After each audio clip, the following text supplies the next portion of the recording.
नमस्कार प्रिय दर्शकों, मैं यशराज तिवारी आप सभी का बहुत बहुत स्वागत करता हूं प्रोफेशनल एस्ट्रोलॉजी पर। जैसा कि आप सभी दर्शक जानते हैं, आज बुधवार का दिन है और आज मैं आप सभी के सम्मुख उपस्थित हुआ हूं दी एस्ट्रोलॉजी शो के एपिसोड नंबर 58 को लेकर। दी एस्ट्रोलॉजी शो में मैं आप सभी दर्शकों के द्वारा पूछे गए प्रश्नों का जवाब देता हूं। वो प्रश्न ज्योतिष से संबंधित हो सकते हैं, पूजा पाठ से संबंधित हो सकते हैं, आपकी जन्म कुंडली की प्लेनेटरी पोजीशन से संबंधित हो सकते हैं, किसी भी तरह का ज्योतिषी उपाय या कोई भी प्रश्न जो कि आपके मन में हमारी इस ऑकल्ट साइंस की फील्ड से संबंधित उत्पन्न होता है, उन प्रश्नों के जवाब आप मुझसे इस कार्यक्रम के माध्यम से पा सकते हैं।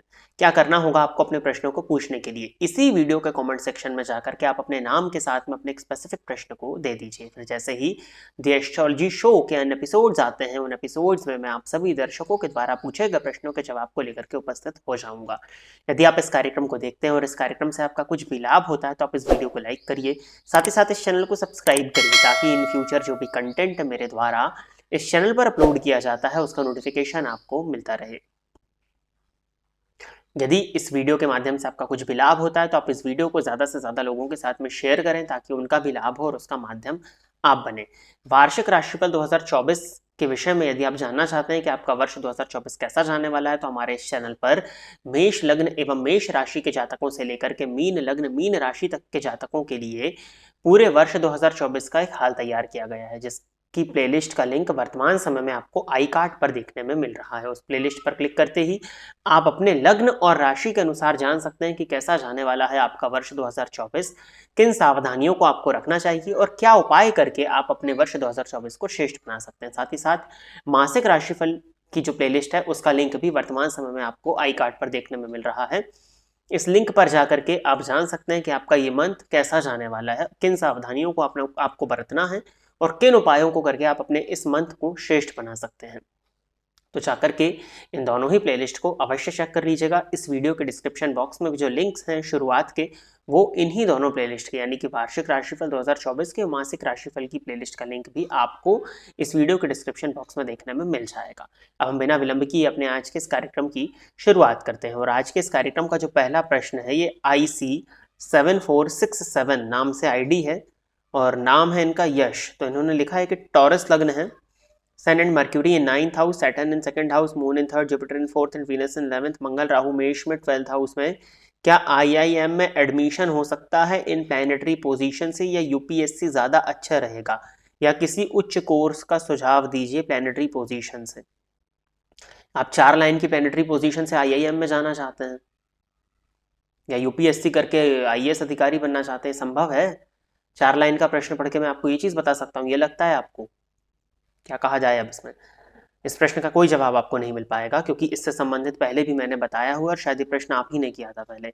अगला प्रश्न जो है वो भी इन्हीं का है कि बुध शनि महापरिवर्तन योग में है, गुरु शुक्र का नक्षत्र परिवर्तन है, सूर्य चंद्रमा आमने सामने हैं, राहु मंगल 12वें घर में है, मंगल राहु के साथ विमल विपरीत योग में है। क्या IIM या IAS में सफलता मिल सकती है? साहब, आप जन्म कुंडली का अध्ययन नहीं करा पा रहे हैं एक बार, तो कहाँ से IIM और यूपीएससी के आपके ख्वाब हैं? अगला प्रश्न देवी प्रसाद जी का है, इन्होंने लिखा है, नमस्कार आचार्य जी, दाहिने हाथ के अंगूठे में चांदी का छल्ला धारण करने से क्या शुक्र ग्रह को बल मिलता है? जी बिल्कुल। अगर आप राइट हैंड के थंब में या लेफ्ट हैंड की स्मॉल फिंगर में, इन दोनों ही अगर अंगूठे में आपको पहनने में कोई समस्या नहीं है तो आप अंगूठे में भी पहन सकते हैं, नहीं तो लेफ्ट हैंड की स्मॉल फिंगर में चांदी का छल्ला धारण करने से शुक्र को बल जाता है। यदि आपकी जन्म कुंडली में शुक्र को बल देने की आवश्यकता है परंतु रत्न पहनाने से हमको लगता है कि नुकसान होगा, तो आप चांदी का छल्ला पहन करके अपने शुक्र को बल दे सकते हैं। आगे इन्होंने लिखा है कि शुक्र ग्रह शनि के साथ 11वें भाव में स्थित है, मकर लग्न है, 28 अंश के हैं, शुक्र नवमांश कुंडली में मीन लग्न में ही चंद्र से युत उच्च राशि में। क्या उच्च सा फल करेंगे जातक को? जी उच्च सा फल तो करेंगे क्योंकि नवमांश में उच्च के हैं, परंतु समस्या यह है कि जन्मांक में शुक्र और शनि की युति है। हालांकि लग्नेश की युति है, वो मतलब लग्नेश और पंचमेश की युति है, परंतु शुक्र और शनि को अगर कारकों के दृष्टिकोण से देखा जाए तो इस युति को बहुत अच्छा माना नहीं जाता है। अब इनकी डिग्रीज देखनी होगी। वैसे शुक्र ग्रह शनि के साथ 11वें भाव में स्थित है, 28 अंश के हैं, तो 28 अंश के हैं, ठीक है, तो वो तो अच्छी चीज़ हो गई कि यहाँ पर जाकर के उच्च के हो गए हैं। बट प्रॉब्लम ये है कि शनि की डिग्री आपने नहीं बताई है। अगर इनका क्लोज कंजंक्शन है, शुक्र और शनि के बीच में 12 अंश की दूरी है, तब ओपल या हीरा तो नहीं पहनाया जाएगा। उस केस में आप फिर इसी तरह से चांदी का छल्ला धारण करके अपने शुक्र को बल दीजिए, क्योंकि मकर लग्न की कुंडली में शुक्र ग्रह योग कारक ग्रहों में से एक है, क्योंकि वो केंद्र और त्रिकोण के संयुक्त स्वामी बनते हैं। तो आप धारण करिए, फायदा मिलेगा इससे आपको। आगे बढ़ते हैं। अगला प्रश्न जो है ये निशु साहू जी का है। इन्होंने लिखा है कि वीनस लग्न में नीच सूर्य नक्षत्र में है और नवमांश में 8th हाउस में उच्च, लेकिन राहु शनि से पीड़ित है, तो क्या रत्न धारण कर सकते हैं? नहीं, इस कंडीशन में रत्न धारण नहीं किया जा सकता है। जन्मांक में आपका शुक्र नीच राशि में है और नवमांश में अष्टम भाव में शनि और राहु से पीड़ित है। उच्च राशि में होने से भी बहुत लाभ यहाँ नहीं मिल पाएगा, क्योंकि शुक्र आपका पीड़ित अवस्था में है। अब शुक्र का पीड़ित होना कहीं ना कहीं आपको परेशानी ही देने वाला है, तो आप यहाँ रत्न तो धारण नहीं कर सकते। रत्न धारण करने से यहाँ आपको नुकसान हो जाएगा। आप शुक्र की आराधना करिए, आप शुक्र के मंत्र का जाप कर सकते हैं, या देवी आराधना करने से भी शुक्र को बल मिलता है। लक्ष्मी जी की आराधना करिए, नित्य श्री सूक्त का पाठ करिए, उससे भी आपके शुक्र को एक पॉजिटिव वे में बल मिलेगा। तो ये आप करिए। अगला प्रश्न जो है मैथ्स क्लासेस नाम से आईडी है। इन्होंने लिखा है कि बुध को बलवान करने के लिए गणेश जी का मंत्र गंग गणपतये नमः के जाप में आगे ओम लगाना चाहिए नहीं? क्या इसे सायंकाल दीपक करते समय कर सकते हैं? जी, इस मंत्र को आप कभी भी जाप कर सकते हैं, सायंकाल भी आप दीपक करते समय कर सकते हैं। आसन लेकर के बैठिएगा, ईस्ट या नॉर्थ डायरेक्शन की तरफ फेस करके, और फिर इस मंत्र का जाप करिएगा। पहली चीज, अगर आप स्त्री हैं तो आप ओम ना लगाएं। अगर आप पुरुष हैं तो आप ओम गंग गणपतये नमः का जाप कर सकते हैं। अगर आप स्त्री हैं तो आप सिर्फ गंग गणपतये नमः का जाप करिए, उससे भी आपके बुध को बल मिल जाएगा।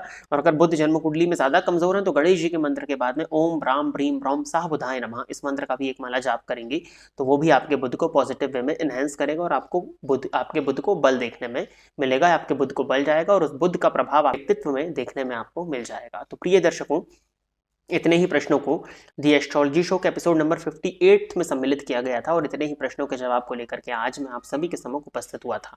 आशा करता हूं कि जितने भी लोगों के प्रश्नों के जवाब मैंने इस कार्यक्रम के माध्यम से दिए वो सभी संतुष्ट होंगे। देवी प्रसाद जी, निशु साहू और मैथ्स क्लासेस, ये जो 3 लोगों के प्रश्न जो इसमें जिनके जवाब दिए गए हैं, जिस तरह से इन्होंने प्रश्न किया है, ये एक स्पेसिफिक वे होता है प्रश्न करने का इस कार्यक्रम के आधार पर। और जो पहला प्रश्न था वो, अब आप खुद ही सोचें कि जो व्यक्ति 4 लाइन के प्रश्न से अपने पूरे जीवन के करियर को डिसाइड करना चाहता है, वो क्या ही IAM की प्रिपरेशन करेगा और क्या ही UPSC की प्रिपरेशन करेगा। तो प्रश्नों को इस तरह से दीजिए ताकि जो जवाब दे रहा है उसको समझ में आए और भी लोगों का उससे लाभ, क्योंकि ये जो कार्यक्रम है एक सार्वजनिक कार्यक्रम है, ना कि एक व्यक्ति विशेष के लिए। व्यक्ति विशेष के लिए निःशुल्क कुंडली अध्ययन तो चलता ही है, तो किसी व्यक्ति विशेष के लिए नहीं है। ऐसे प्रश्न पूछें जिससे और भी लोगों का लाभ हो सके। दूसरी चीज, अपने प्रश्न को स्पेसिफिक रखें। पूरी जन्म कुंडली को भरने की आवश्यकता नहीं है। अगर जन्म कुंडली का अध्ययन कराना चाहते हैं तो हमारे पास में 2 व्यवस्थाएं हैं। निःशुल्क कराना है तो कार्यक्रम उसके लिए चलता है, थोड़ा सा वेट करना होगा आपको। शुल्क वहां पर यही है कि आप अपना समय देते हैं। दूसरी चीज जो है वो इस वीडियो के नीचे दिए गए नंबर पर आप संपर्क करके पर्सनल अपॉइंटमेंट ले सकते हैं, उसकी भी व्यवस्थाएं रखी गई हैं। तो अगर आप अपना करियर डिसाइड करना चाहते हैं तो दी एस्ट्रोलॉजी शो के कमेंट बॉक्स को अपनी जन्म कुंडली के प्लैनेटरी पोजीशंस बता करके ना भरें, तो वो आपके लिए ज़्यादा अच्छा रहेगा, सभी के लिए अच्छा रहेगा, लोगों को इंटरेस्ट भी बना रहेगा कार्यक्रम को देखने में। यदि आप इस कार्यक्रम को देखते हैं और इस कार्यक्रम से आपका कुछ भी लाभ होता है तो आप इस वीडियो को लाइक करिए, साथ ही साथ इस चैनल को सब्सक्राइब करिए, ताकि इन फ्यूचर जो भी कंटेंट मेरे द्वारा इस चैनल पर अपलोड किया जाता है उसका नोटिफिकेशन आपको मिलता रहे। आज के इस कार्यक्रम में बस इतना ही रखते हैं। नमस्कार।